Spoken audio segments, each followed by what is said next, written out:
In the deadliest conflict in human history, the Soviet Union suffered an unimaginable number of casualties. But why did they suffer so many losses? From the devastating tactics employed by Nazi Germany to Stalin's ruthless orders, this video will explore the harrowing reality of war and the staggering cost of victory. Get ready to uncover the untold stories behind the Soviet Union's casualties in World War II. The Extermination War. The Extermination War was Nazi Germany's campaign in the East during World War II. The goal was to conquer Soviet territory and eliminate the Soviet Union as a political entity. This campaign was characterized by brutal tactics and a disregard for the laws of war, resulting in the deaths of millions of civilians and prisoners of war. The Extermination War was a central component of Hitler's vision for a new Europe. Hitler saw the Soviet Union as an ideological enemy and believed that it had to be destroyed for Germany to achieve its goals. The invasion of the Soviet Union, codenamed Operation Barbarossa, began on June 22, 1941. The German forces quickly advanced deep into Soviet territory, but they encountered fierce resistance from the Soviet army and partisan groups. The Extermination War was marked by unprecedented brutality. The Germans treated the Soviet people as subhumans because they believed that the Slavs were not an equal race.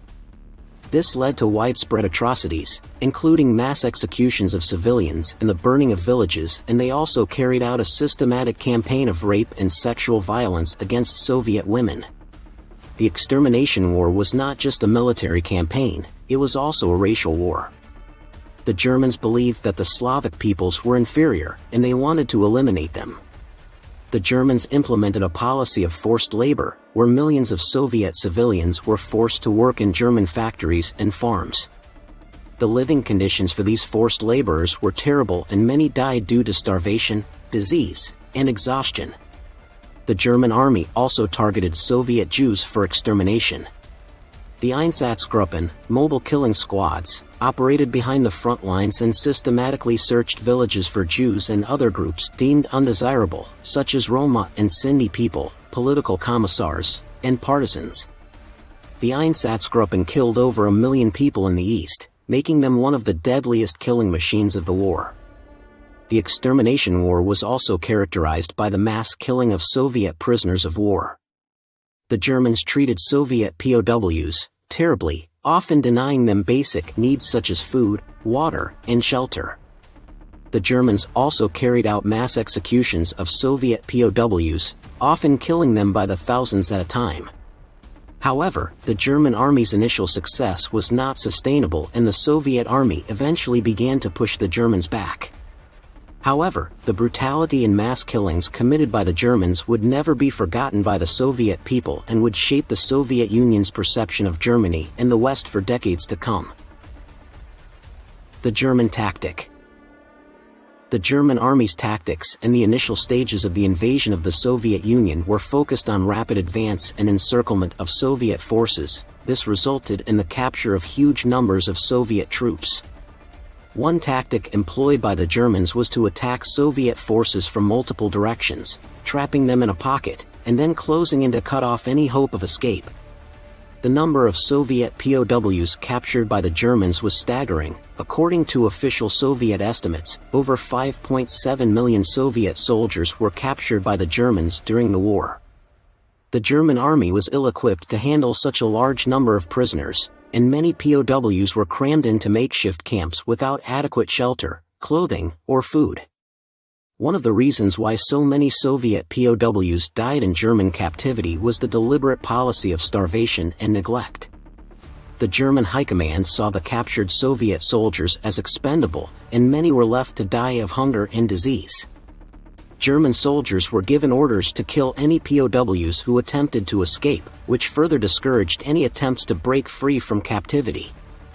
Many POWs were also forced to perform hard labor in inhumane conditions, which further weakened their health and led to a higher mortality rate. But not all Soviet POWs were treated equally. Many Soviet soldiers who were captured early in the war were treated relatively well, with some even being offered the opportunity to fight on the German side against their fellow countrymen. However, as the war progressed and the Germans began to suffer setbacks, the treatment of Soviet POWs became increasingly brutal. The Soviet tactics that cost them millions of soldiers. One of the main tactics that cost the Soviet Union so many soldiers was the use of human wave attacks. This tactic involved sending large numbers of troops, often unarmed, towards the enemy in a continuous stream. The idea was that the sheer weight of numbers would overwhelm the enemy's defenses and allow the Soviet soldiers to capture their objectives. While this tactic could be effective in some circumstances, it also led to enormous casualties. The human wave attacks were often used in the early years of the war when the Soviet Union was facing a severe shortage of weapons and ammunition. The Soviet commanders relied on the sheer number of troops to take and hold territory. However, this tactic was also a reflection of the Soviet leadership's belief in the superiority of the Soviet system and the willingness of Soviet soldiers to sacrifice themselves for the good of the nation. Another tactic that cost the Soviet Union millions of soldiers was the over-reliance on frontal assaults.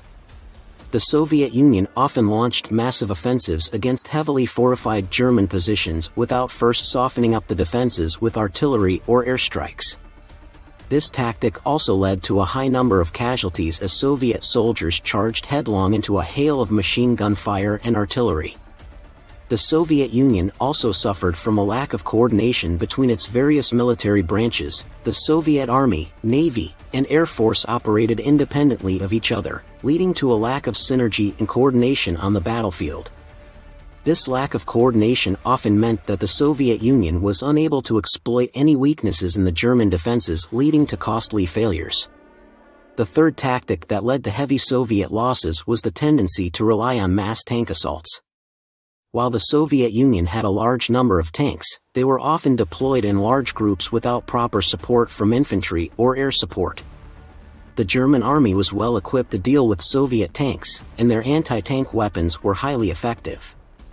As a result, many Soviet tank units were destroyed in mass attacks, often with little effect on the German defenses.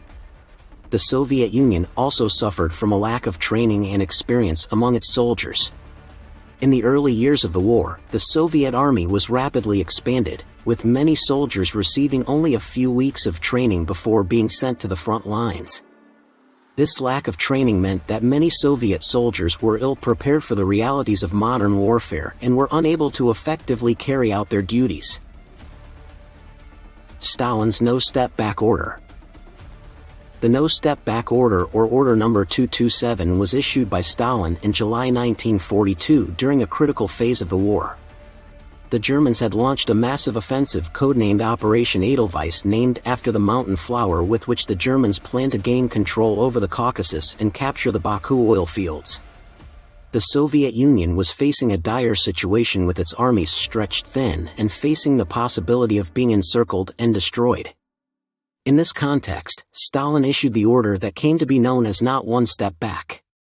The order declared that Soviet troops had to fight to the death without retreating or surrendering, and that anyone who violated this order would be subject to punishment, including execution. The No Step Back order was intended to boost Soviet morale and prevent any further retreats. However, the order had several unintended consequences. It put enormous pressure on Soviet soldiers who were already facing a daunting and deadly enemy. Soviet troops were forced to hold their positions at all costs, even when it was clear that they were outnumbered, outgunned, or outmaneuvered. This again led to a high number of casualties and a demoralization of Soviet troops who felt that they were being sacrificed. The order made it difficult for the Soviet Union to employ strategic withdrawals, which could have allowed Soviet troops to regroup and prepare for counterattacks. Instead, Soviet troops were often caught in situations with no hope of relief or reinforcement. The order also had a negative impact on Soviet military leadership. Senior officers who tried to implement tactical withdrawals or who advocated for a more flexible approach to the war were often punished or removed from their positions. This led to a stagnation of Soviet military strategy and a reluctance to adapt to changing battlefield conditions. The No Step Back order contributed to the massive loss of life suffered by the Soviet Union during the war, with millions of Soviet soldiers dying. The starvation of civilians. Germany deployed 3 army groups in the attack on the Soviet Union. 1. Army Group South, which was to advance to Stalingrad and the Volga. 2. Army Group Center, which was supposed to take Moscow. And 3. Army Group North, who was supposed to occupy Leningrad, now known as St. Petersburg. But Hitler ordered not to, and so the city was not taken, but cut off from the outside. The siege was one of the longest and most brutal sieges in history, with the most civilian deaths, lasting from September 1941 to January 1944. When the German army quickly advanced into Soviet territory, they were capturing many major cities, including Minsk, Kiev, and Smolensk. By September 1941, Army Group North reached the outskirts of Leningrad and began to encircle the city. They cut off all supply lines, including the road and rail links, and they blockaded the port. This meant that Leningrad was completely cut off from the outside world and had to rely on its own resources to survive. The population of Leningrad was around 3 million people at the start of the siege. They were forced to live in dire conditions, with limited food, water, and medical supplies. The city was subjected to constant bombardment from German artillery and air raids, causing widespread destruction and death. Stalin's government initially failed to prepare for the siege, which led to a chaotic evacuation of many important factories and industrial plants from the city. This meant that the city's already limited resources were further strained. However, the Soviet authorities eventually organized a massive effort to supply the city with food and other necessities, through what was called the Road of Life. The people of Leningrad were forced to survive on meager rations, which consisted of mainly bread made from sawdust and other substitutes. As the siege continued, the situation in the city became more desperate. The winter of 1941 to 1942 was particularly harsh, with temperatures dropping to -30 degrees Celsius. Many people died from starvation, disease, and exposure. The city's infrastructure was completely destroyed, and the dead were often left in the streets as there was no one to bury them. Despite the dire conditions, the people of Leningrad refused to give up, and they displayed remarkable courage and resilience in the face of unimaginable suffering. Many continued to work in the factories and other industries, producing weapons and other supplies for the Soviet army. The siege of Leningrad was finally lifted in January 1944, after the Soviet army had driven the Germans back from the city. The human cost of the siege was enormous. It is estimated that around 1 million people died as a result of the siege, and the city itself was left in ruins, and it took many years to rebuild. While the reasons for the Soviet Union's massive casualties are many and varied, it is important to remember the enormous sacrifices made by the Soviet people during this period. The scale of their losses was truly staggering, and their courage and resilience in the face of such adversity was nothing other than heroic. That's it with the video. I hope you liked it, and see you soon.